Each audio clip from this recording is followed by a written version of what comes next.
Hi, and welcome to my speed build. Today I'm building on the Waterside Warble lot in San Myshuno, which is from the City Living pack. Today I'm going for a New York City townhouse that has a mystic shop on the first floor with a two-story apartment above it. And inside the mystic shop are spaces for tarot reading and seances. With the businesses and hobbies pack, the first floor is the retail space, and the second and third floors are the residential areas. There's also a room behind the shop that is also residential so that only the Sims who live here can access the patio and the apartment. Right now, I'm adding windows and trying to make the exterior blend with the surrounding buildings as much as possible because I really wanted it to fit in with the world, but I ran into this annoying swatch issue. A lot of the single windows I liked didn't have a true black option. They were closed, but not quite, so I swapped them out for other windows that actually matched the black tones in the rest of the windows. In my head, this lot used to be three townhouses all connected, and over time, two of them were destroyed. One was cleared out and eventually became a public park because the city was able to take control of it.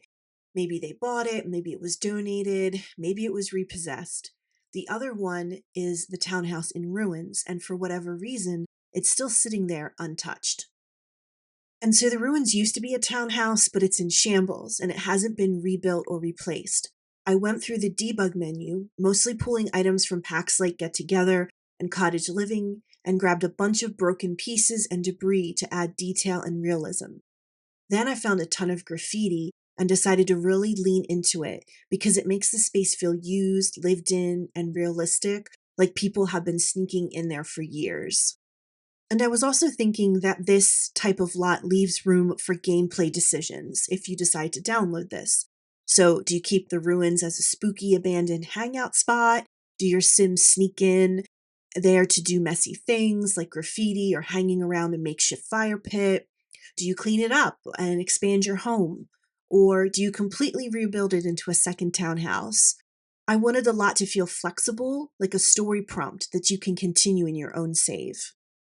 I also wanted to show damage from the collapse on the remaining townhouse, so I added cracks and exposed brick and even rows of distressed texture that hint at where the floors used to be. I think that helps show that another townhouse used to stand here. I also added this coffee sign, which I made larger using the bracket keys, but I didn't realize that anything spanning multiple floors will poke through when you're working on another level. So when I was on the third floor, it was cutting through the space in a way that looked messy. In the end, I shrunk it down so it stayed on one floor, though honestly, I still love the dramatic, oversized version. Now I'm adding details to the backyard area and trying to show that it used to mirror the property next door. A lot of these items are also from Debug, especially from the Life and Death pack. That pack has incredible dead plants and dried landscaping, and it fits perfectly with the abandoned, neglected vibe. And while I was building, I started imagining a little backstory.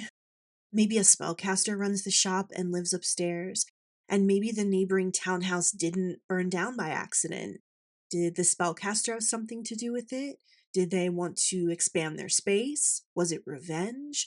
Was it a mistake? And I think that's something you can decide if you choose to download this lot. As for that third space, I decided to make it into a gothic park. I wanted it to match the vibes of the house and ruins, but also contrast the ruins by being an aesthetically pleasing space. And I wanted these two areas instead of one large build because I thought it would be more interesting gameplay if Sims visited this lot for the shop, but then also wandered around in other spaces and used some of those items as well. I think it will make the lot feel more alive with more interesting gameplay that way. And back to the collapsed townhouse. I added a lot of trash and junk to make it feel more realistic. I even found a do not enter sign in the debug menu. I can't remember exactly, but it's either from high school years or city living. I also added some fencing meant to keep Sims out, except as you can see by the trash and graffiti, it doesn't really work. And there's even a chain going across the front steps, which shows that maybe at one time the house wasn't fully collapsed, so they needed to block the stairs to keep Sims out. Most of the trash comes from Eco Lifestyle and the Werewolves pack, with a bit from Strangerville. And I also used a crumbling floor in the patio area from Life and Death. The cinder block walls are from Get Together, and the stone walls are from Cottage Living. In my head, there are definitely some rude Sims in San Myshuno who keep dumping junk back there and making it worse than it needs to be. I also thought it would be interesting if the appliances were still there, like the house never got fully cleared out and you can sort of see where the rooms used to be. So I found a broken oven and fridge in the debug menu. I even added an old bathtub to the area behind the former kitchen because it roughly matches where I placed the shop bathroom in the functioning townhouse, and I thought that detail would make the house seem more realistic and almost like you can imagine what the house used to look like. Now I'm moving into the park section, and I added bikes. I always forget about bikes, so I decided to add them to help the lot blend into the world a little better. I wanted the park to feel gothic since it's attached to a mystic shop and the vibe is meant to be a little creepy. I liked the idea that whoever set up this park would try to hide the ugliness of the ruins with the greenery. So I used black iron items to make the park look gothic but still pretty, almost like a deliberate contrast to the burned out, trashy ruins right behind it. I really love that kind of contrast in darker builds, something elegant and cared for right next to something decayed and unsettling. And then I did my usual landscaping format here. I like to make layers of high, medium, and low plants. High plants go in the back, and for this area, I used a row of cypress trees. Then I found some bushes in debug.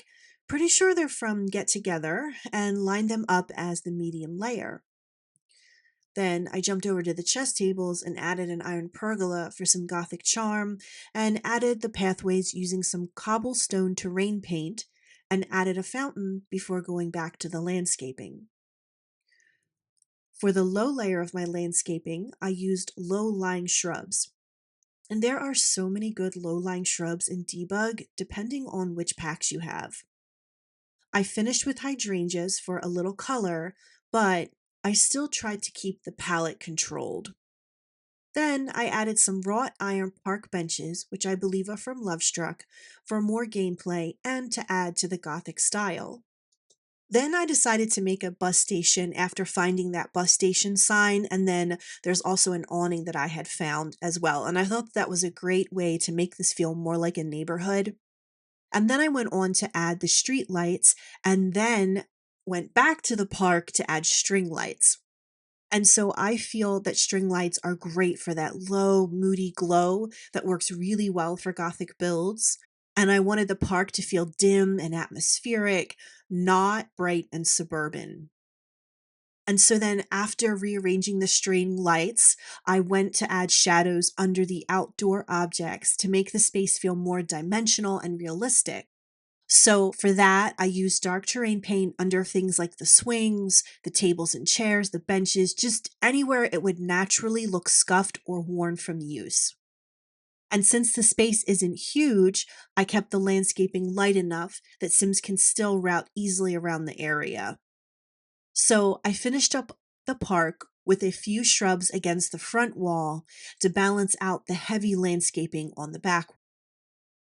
And then I added trees that were similar to the ones already in the world, as well as the tree guards and drainage pieces, which are from City Living Debug.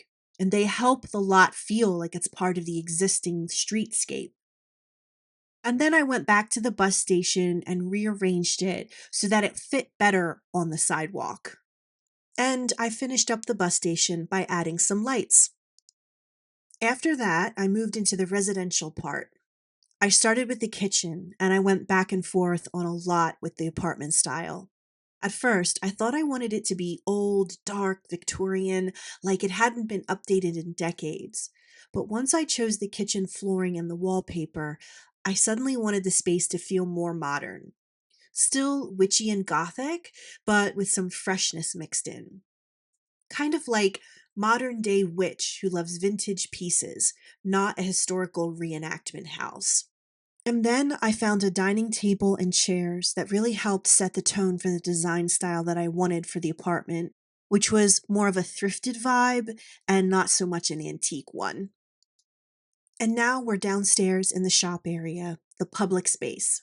If you have businesses and hobbies, Sims can come in and interact with the lot with whatever actions you choose. I designed it so customers can do seances and they can also do tarot readings. Later, you'll see me add items that can be purchased so it feels like a real retail space, not just a themed room. And as you can see, I'm really undecided on the decor and colors. At first, I did the walls and curtains in a very Victorian direction, but it wasn't working. So I started thinking instead, how do I make this look more eclectic and thrifted over the years? I didn't want it to look too much like a historical build. I started with sofas that looked older to me, as if they were bought secondhand, and then tried several color swatches to get the mood that I was looking for. And then I couldn't remember if seances have to be done specifically at the seance table that comes with the paranormal game pack, or if any table works. So I played it safe and kept the official seance table. And then I went on to just play around with swatches and still try to figure out what I'm doing with this room, because at this point, it's just still not working for me. I know what I have in my mind, but it just keeps leaning historical rather than thrifted meets modern. So I try with a few different couches, and then finally it clicks on me that I really need to focus on the walls and the window treatments. So I got out a much more plain wallpaper and added modern curtains, and then it started to go in the direction that I was looking for with, you know, thrifted items mixed in with more modern items. And so now I'm just moving things around and trying to figure out what works best in the space now that I finally got the aesthetic going in the direction that I was looking for. And then, after I got the tarot card table finally sorted, I added a brick wall to the front just to sort of add some texture or interest. And then the shelves that I'm adding here will eventually have crystals on it that the sim customers can buy. Then I went through the build buy menu and found as much witchy decor that I could. So the sun, the moon, Bella Goth's wall gallery, and there was even items that had crystals on them. And so you can see me hanging them on the wall right now, almost as if they were shop signs to show what is available. And I really like the idea of the shop being crowded and eclectic. So anything I could find that seemed to go with the theme, I added in. And those are the same matching skull garland that I added on the front of the shop. And I really love that metal sun. I wish that it came in more swatches, and I wish we had a matching moon and star for that one. It just has a lot of potential.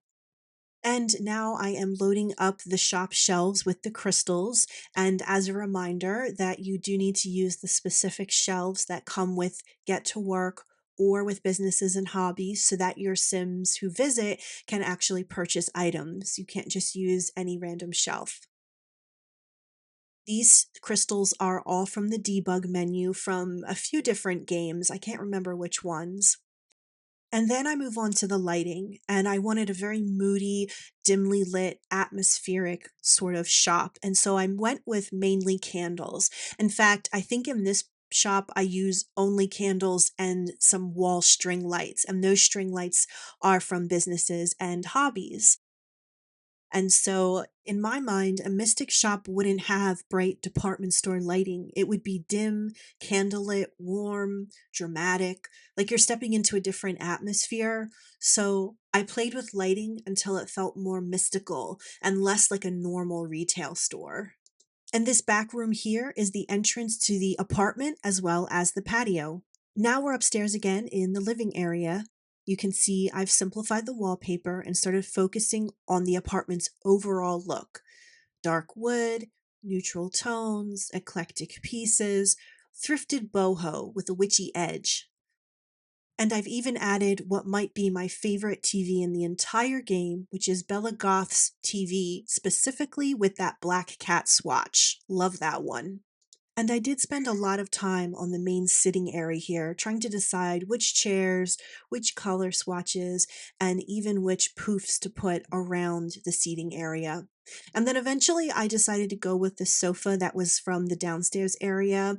I like that color. It really goes with the rest of the items that I have in the room.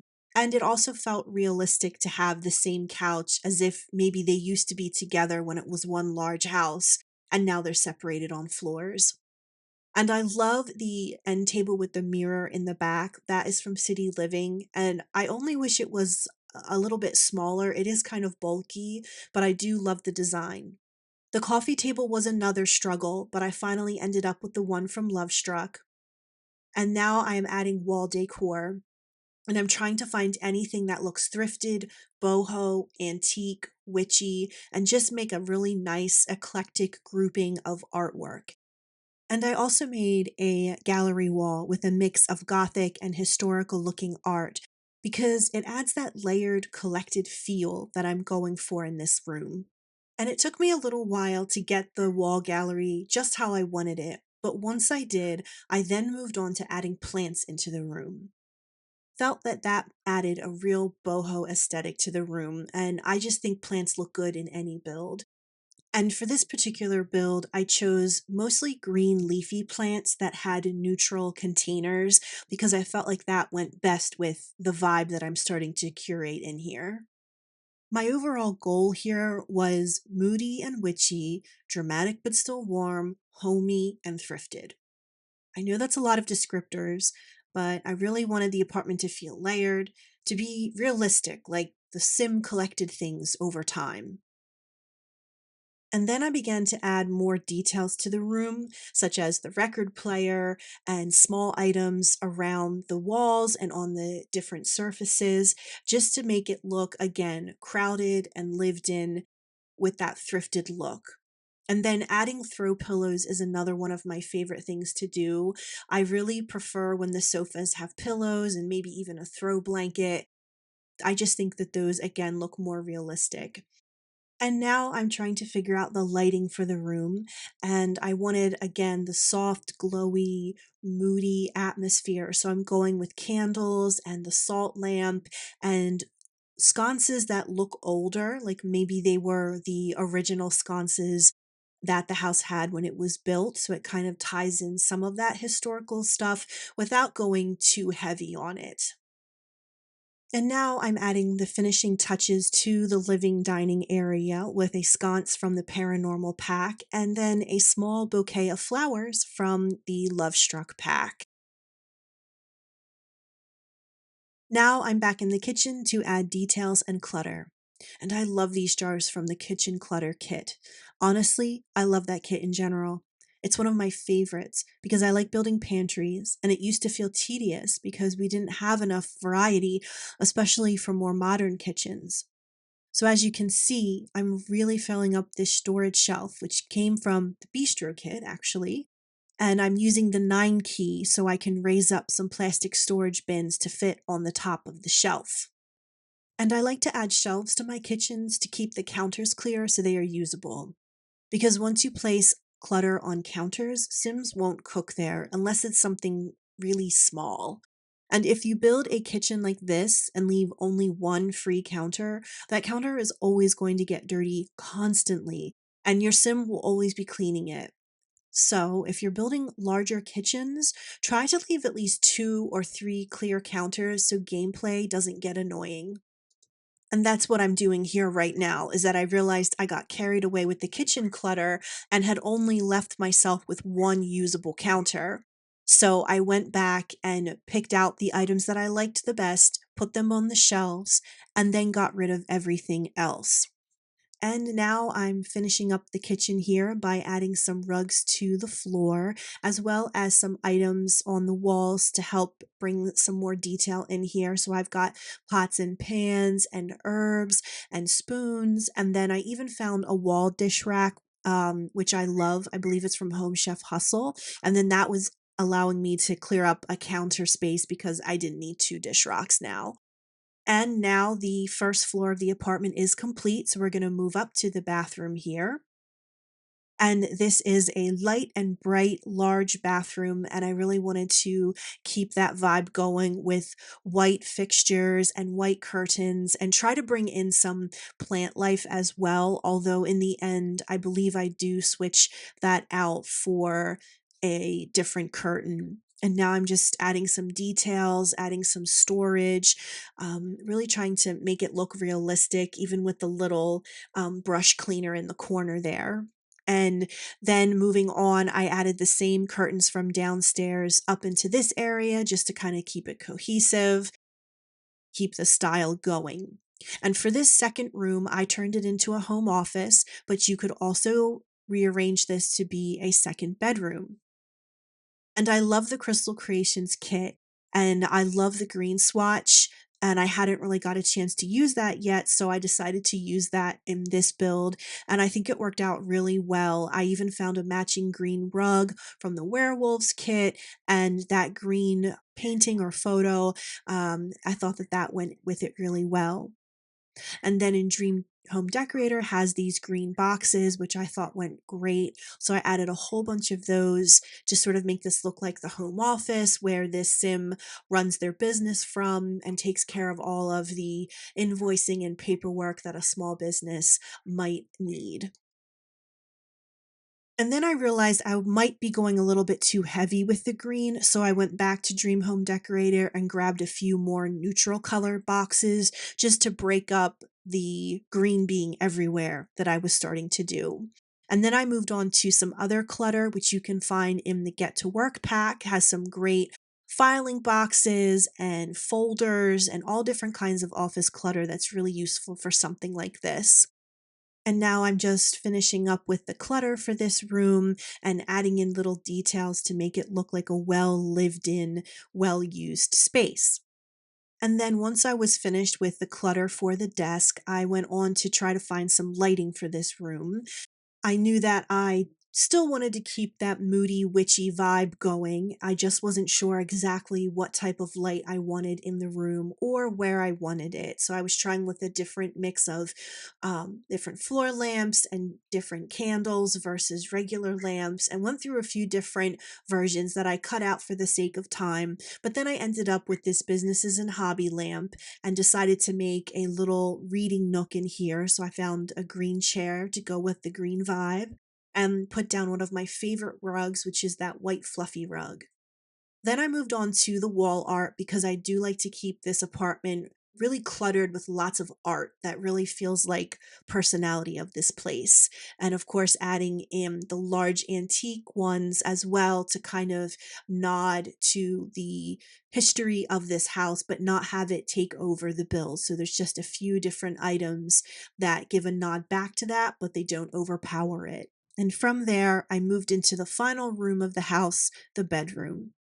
I wanted to keep the same overall tone, so vintage, thrifted, witchy, layered, but with modern touches so it still reads as present day and not historical. I used some Art Deco inspired furniture because I like how it looks mixed with modern pieces. And then, like always, I added some clutter to make it feel lived in and realistic.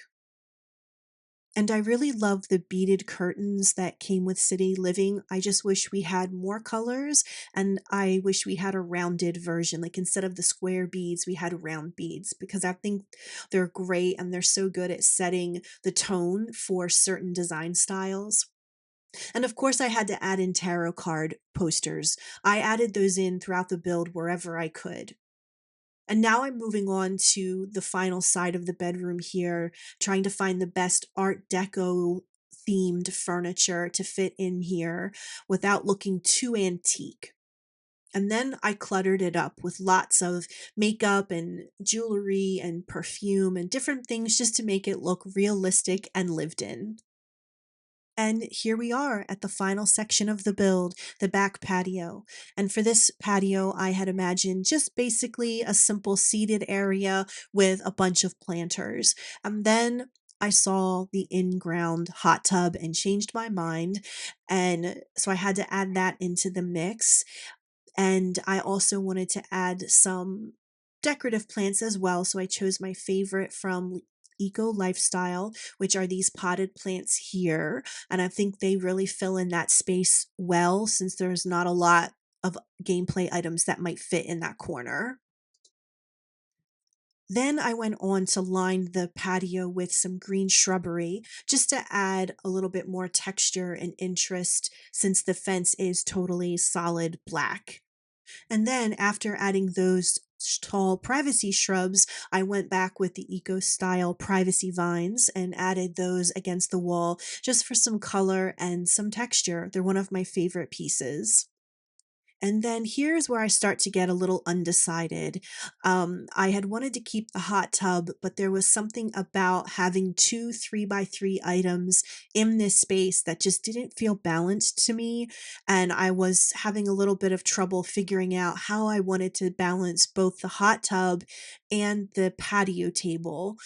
So I spent a lot of time shifting things around, going back and forth, rearranging things. Most of it I cut out because I was quite undecided on how I wanted to make these items fit. And it took me a while to realize that I could just use a different table shape. So eventually I went back and got a picnic table. I believe it's from Cats and Dogs, because I also wanted to fit in these chairs here. And so then it became too much. So by adding in the picnic table, it felt like things fit a little bit better.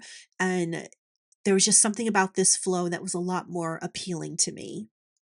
And now that the townhouse is finished, I went back and added some details to the exterior to make it blend into the world more. So that included some benches, a recycling bin, and even a graffiti street mural. Earlier, I had removed two windows from the house because that's where the kitchen and public bathroom are.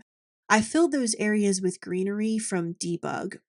I used ivy pieces from Snowy Escape and Cottage Living that naturally fit well into the side of the wall and don't poke through into the building. And that's the build. Thank you so much for joining me. I hope you enjoyed it, and I'll see you in the next one.